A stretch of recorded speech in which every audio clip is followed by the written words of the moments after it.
Hi అండి. మా family and కొంతమంది తెలుగు ఫ్యామిలీస్ కలిపి దిగా బీచ్ కి వెళ్ళాము. ఆల్రెడీ దీని ఫుల్ వీడియో పార్ట్ 1 పార్ట్ 2 గా అప్లోడ్ చేశాను. ఎవరన్నా చూడకపోతే మాత్రం తప్పకుండా చూడండి. ఫుల్ ఫన్ ఉంటది. మేము వెళ్ళిన అదే రోజు అంజలి గారు వాళ్ళ యానివర్సరీ ఉంటే కేక్ కట్ చేశారు. మేమైతే హల్దీయాలో 7:08కి బయలుదేరాము. మధ్యలో టిఫిన్ చేయడానికి ఆపాము. తర్వాత కేక్ కటింగ్ అదంతా చేసాం కదా, అదంతా చేసి మేము దిగా రీచ్ అయ్యేసరికి టైం 11:30 అయిపోయింది. దిఘాలో రీసెంట్ గానే పూరి జగన్నాథ్ లాంటి సేమ్ టెంపులే కట్టారు. ఫస్ట్ అయితే టెంపుల్ కి వెళ్లి దర్శనం చేసుకున్నాము. టెంపుల్ చాలా బాగుంది. మేము వెళ్ళిన రోజు ఎక్కువ క్రౌడ్ కూడా లేరు. మంచిగా దర్శనం అయింది. మేము ఈ ఇయర్ లో దిగా వెళ్ళడం రెండోసారి. మేము మార్చి లో ఒకసారి వెళ్ళాము. అప్పటికైతే ఈ టెంపుల్ ఇంకా ఓపెన్ అవ్వలేదు.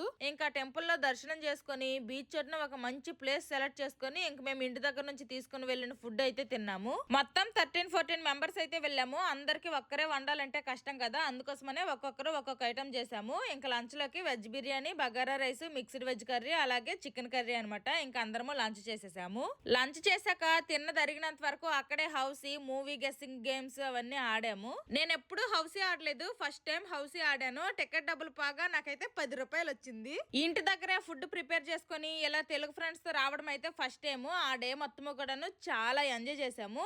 ఇంకా చాలా మంది తెలుగు ఫ్రెండ్స్ అయితే ఉన్నారు. మేము వీకెండ్ లో వెళ్తే ఇంకొంతమంది యాడ్ అయ్యే వాళ్ళేమో, కానీ మేము వీక్ డే లో వెళ్ళడం వల్ల చాలా తక్కువ మందిమే వెళ్ళాము. ఆ రోజు ఆ డే చాలా ఫాస్ట్ గా గడిచిపోయినట్టు అనిపించింది. ఇంక బీచ్ ఒడ్డునే కూర్చున్నాం కాబట్టి ఇంకా ఈవినింగ్ బీచ్ లో సన్సెట్ చూసేసి ఎవరింటికి వాళ్ళం వెళ్ళిపోయాము. Bye bye.